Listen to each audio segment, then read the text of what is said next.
Hola, ¿qué tal? Es un gusto enorme que puedas seguir acompañándonos en este estudio del libro de Proverbios. El día de hoy vamos a comenzar con un capítulo increíble que es el capítulo número 6. Y vamos a comenzar leyendo. Hijo mío, si salieres fiador por tu amigo, si has empeñado tu palabra a un extraño, te has enlazado con las palabras de tu boca y has quedado preso en los dichos de tus labios. Haz esto ahora, hijo mío, y líbrate, ya que has caído en la mano de tu prójimo. Ve, humíllate y asegúrate de tu amigo. Eh, Salomón es el rey de Israel que ha tenido más sabiduría. Indudablemente él entiende esta parte que nosotros como hijos de Dios tenemos que entender. Es que nuestra palabra tiene poder. Recuerda que la palabra de Dios dice que tu sí sea sí y que tu no sea no. Y realmente esto es porque Dios está invitándonos a que seamos de este grupo de personas que reciben de parte de Él todas estas grandes bendiciones viviendo bajo su orden, pero que también tenemos que ser personas que realmente estamos interesadas en el crecimiento de las demás personas y sobre todo cuando nosotros intervenimos con nuestra palabra. Es decir, que si yo en algún determinado momento me comprometo con una persona a hacer algo, debo cumplirlo, para bien y para bien. Porque eso es parte de nuestro testimonio. Y el libro de Proverbios también habla mucho acerca de nuestro testimonio como hijos de Dios. Cuando nosotros prometemos algo tenemos que cumplirlo porque es parte de amar, de tener ese sentir en nuestro corazón que viene de parte de Dios. Ese sentir de preocuparnos de las demás por las demás personas, que también evidentemente viene por parte de Dios, para que nosotros podamos ayudar en el crecimiento de otras personas. Y número 3, en confirmar que nosotros somos personas de palabra, que decimos la verdad en cualquier momento. Es decir, que si yo en determinado momento yo me comprometí a apoyar a una persona, por más difícil que esto se vuelva, tenemos que seguir apoyando el crecimiento o la ayuda que en determinado momento ofrecimos para esa persona. Esos son los primeros 3 versículos del capítulo. Y vamos a continuar leyendo. Dice: no des sueño a tus ojos ni a tus párpados adormecimiento. Escápate como gacela de la mano del cazador y como ave de la mano del que arma lazos. Ve a la hormiga, oh perezoso, mira sus caminos y sé sabio, la cual no teniendo capitán, ni gobernador, ni señor, prepara en el verano su comida y recoge en el tiempo de la siega su mantenimiento. Perezoso, ¿hasta cuándo has de dormir? ¿Cuándo te levantarás de tu sueño? Un poco de sueño, un poco de dormitar y cruzar, y por un poco las manos para reposo, Así vendrá tu necesidad como caminante y tu pobreza como hombre armado. La palabra de Dios dice que nosotros vamos a recibir por parte de Él todo aquello que necesitamos siempre y cuando pongamos el reino de los cielos primero. Sí, pero no por eso podemos creer que yo voy a estar todo el tiempo esperando, sentado a que Dios traiga a alguien a la puerta de mi casa, que toque y que me diga: ten, aquí tienes $1,000,000. Puede pasar, claro, Dios es el Dios todopoderoso, ¿no? Pero la palabra de Dios a lo largo, no solamente del libro de Proverbios, sino en muchas partes de la Biblia, nos habla de que nosotros como miembros de la iglesia de Dios, pero también como miembros de una familia terrenal y como miembros de este planeta Tierra tan precioso que Dios ha creado, nosotros tenemos la obligación de cumplir con nuestras obligaciones. Es decir, yo como papá tengo la obligación de trabajar y de poner todo mi esfuerzo y mi empeño diligentemente para poder ofrecer a mi familia lo que necesitan. A pesar de que sabemos de que nosotros no somos los proveedores, sino que Dios es quien provee, Dios es quien provee, nosotros tenemos la obligación de hacerlo diligentemente y esforzarnos por ese trabajo. Pablo lo hacía. Pablo era una persona que predicaba el evangelio, pero aún así tenía su trabajo. Él se dedicaba a un trabajo secular con el cual él recibía una lanita con la cual él podía sobrevivir, y también recibía bendiciones de todas las personas que lo rodeaban. Claro. Y esa es la parte interesante. Pablo, una de las personas que le debemos gran parte del Nuevo Testamento, que aunque no conoció a Jesús en su vida terrenal, tuvo un encuentro con aquel Jesús resucitado. Y ese mismo Pablo como ejemplo nos pone que tenemos que trabajar. Yo creo totalmente en Dios. Sé que Dios provee para mi casa. Sé que Dios es aquel que derrama bendición hasta que sobra y abunde sobre mi casa, sobre mi trabajo, sobre cada actividad que yo realizo. Y esa es la parte importante, sobre cada actividad que nosotros realizamos. Y aquí la palabra de Dios en Proverbios, a través de Salomón, nos está permitiendo entender que nosotros como hijos de Dios tenemos que esforzarnos. Tenemos que levantarnos temprano y tenemos que poner en manos de Dios nuestro día y tenemos que comenzar nuestras actividades diligentemente. Ayer estaba viendo un video en redes sociales y decía este chico, ¿no? Imagínate que vas al cielo y por un día Dios te dice, te doy permiso de bajar al cielo. No me gustó mucho su situación que planteó, pero fue interesante lo que dijo después. Dice, ¿a poco, sabiendo que es tu último día de vivir, te levantarías a las 10 de la mañana? Y la respuesta, pues yo creo que de todos es no. Y eso es a lo que hacemos referencia. Cada día que nosotros tenemos la oportunidad de estar vivos sobre esta tierra, tenemos que vivirlo como si fuera el último día. Aprovecharnos, levantarnos temprano, arrodillarnos delante de papá, agradecerle por lo que nos está permitiendo vivir, poner en sus manos nuestras actividades, nuestra familia, salir a trabajar gozosos y felices de la oportunidad que Dios nos da de desenvolvernos en un trabajo y rendir frutos en ese trabajo. En este caso estamos hablando de frutos del esfuerzo, de nuestro sudor, de nuestra frente, del cansancio, del agotamiento físico, mental. Disfrutar esa parte, porque en cada momento que nosotros vivimos, Dios tiene algo que enseñarnos siempre y esa parte no tenemos que olvidarla. Y aquí lo dice.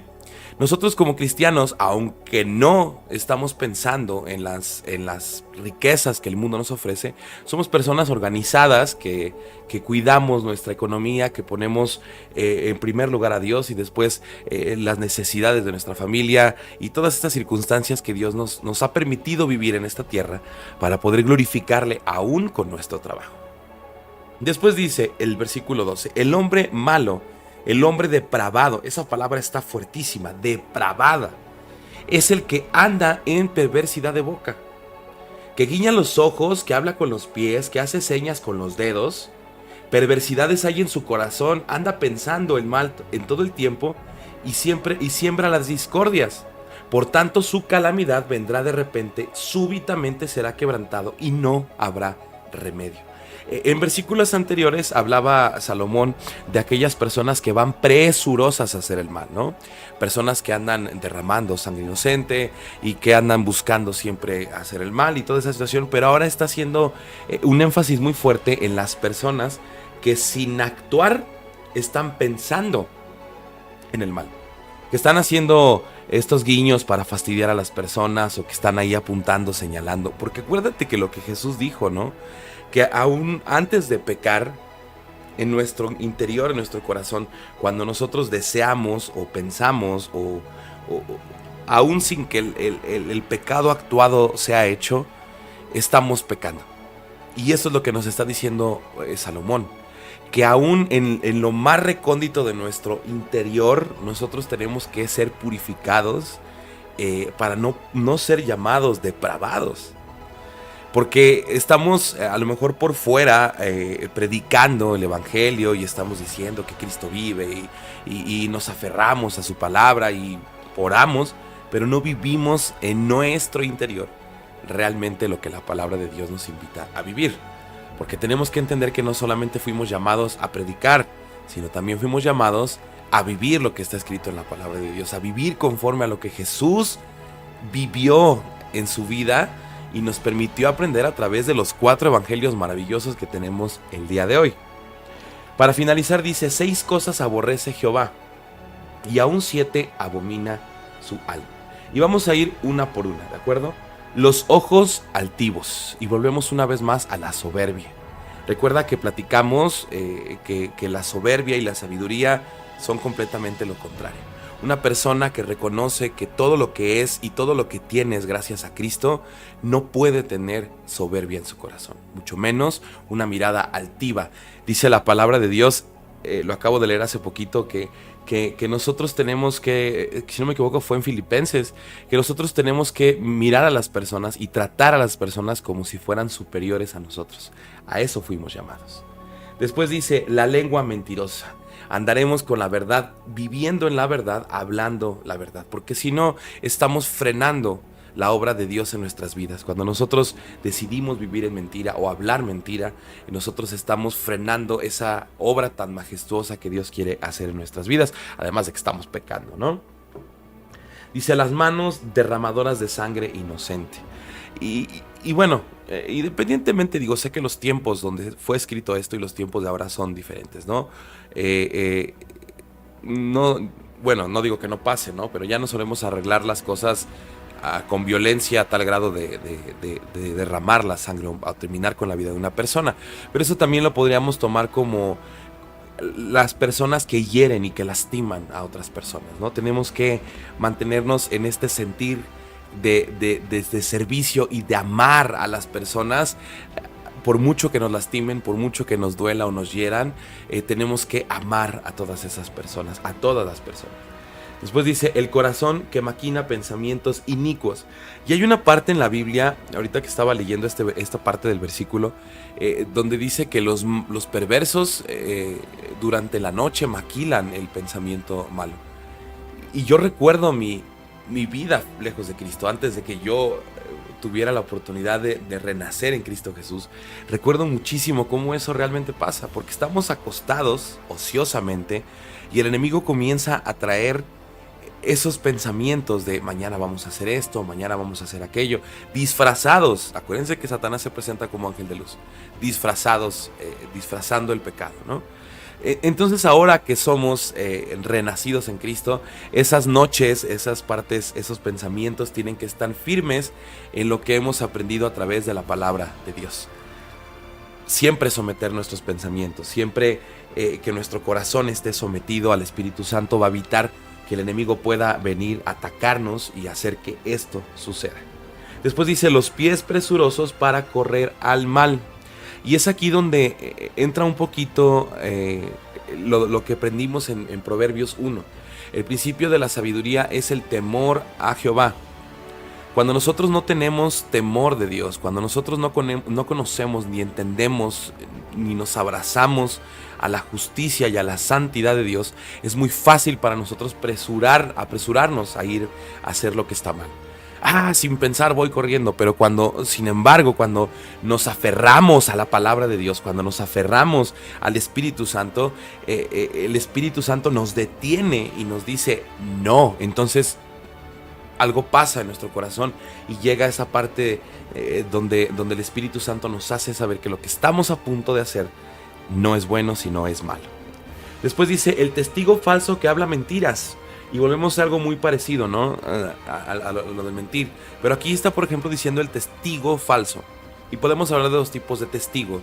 El testigo de aquella persona que está mintiendo, un amigo, amiga, conocida, que está mintiendo para librarse de una situación que vivió, que hizo, y que tú estás, no, sí, cuando tú sabes que eso no es cierto, y estás, no, sí, realmente estás siendo partícipe de su pecado pecando. O en segunda parte, las personas que en algún momento llegamos a decir un falso testimonio, hasta inclusive para predicar. No, es que a mí me dijeron, yo escuché, yo vi con mis propios ojos. Y son historias que hemos escuchado de predicadores y que en muchas ocasiones decidimos repetirlas como para darle una profundidad al evangelio. Ahí también hay que tener muchísimo cuidado, porque el hecho de mentir para predicar está terriblemente mal, ¿no? Entonces no hay nada más que ser honestos, 100% honestos y decir mi testimonio es mi situación es y como experiencia te puedo ofrecer esto, ¿no? Y en el caso del amigo, obviamente decir no es cierto, eso no es cierto, eso no es cierto y punto, ¿no? Prefiero perder un amigo que perder mi intimidad y mi relación tan profunda que estoy trabajando gracias al Espíritu Santo con Dios, ¿no? Y dice, y el que siembra discordia entre hermanos. Y quiero hacer una pausa muy interesante en esta parte, ¿no? Nosotros como personas en muchas ocasiones no nos damos cuenta que podemos edificar a una persona, ¿no? He tenido la oportunidad de platicar con algunas personas, de hacer algunos videos donde edifico por medio de la palabra de Dios a las personas, y es tan bello darme cuenta que mucha gente necesitaba escuchar esas palabras que no vienen de mí, sino que vienen de Dios para sus hijos. Porque a veces se nos olvida, ¿no? A veces se nos olvida todas esas cosas tan bellas. Pero así como tenemos el poder de edificar a las personas, también tenemos el poder de destruirlas. Y tenemos que tener mucho cuidado con eso. Porque dice aquí, el que siembra discordia entre hermanos. Porque cuando destruimos con nuestra boca, con nuestra lengua, y más aún metiendo como ese pique, decimos acá en México, entre familia, entre hermanos, estamos destruyendo a las personas. Y estamos, en vez de darles la mano y levantarlos, estamos empujándolos cada vez más hacia abajo, y estamos haciendo que ellos se destruyan y su vida les cueste trabajo salir de ese hoyo donde los hemos metido, ¿no? A partir del versículo 20, para continuar hasta el versículo 35, una vez más Salomón nos vuelve a hablar de la sabiduría, de la sabiduría, sí, claro, pero hablando respecto al adulterio. Y el otro día estaba yo pensando en mi cama, que estaba yo planeando de este estudio, y decía cómo es curioso que Salomón tuvo 300 esposas y habla tanto del adulterio, ¿no? Y no estoy juzgando a Salomón, ni mucho menos, pero es un detalle curioso. Y después llega en este momento a mi vida esa parte del Evangelio donde Jesús le dice, imagínate que tienes a dos siervos, uno te debía 1,000 pesos y el otro te debía 15,000 pesos. Estoy parafraseando. Y a los dos siervos les dices, tu deuda te es perdonada. ¿Quién crees que se siente más agradecido? ¿Al que le perdonaste 1,000 o al que le perdonaste 15,000?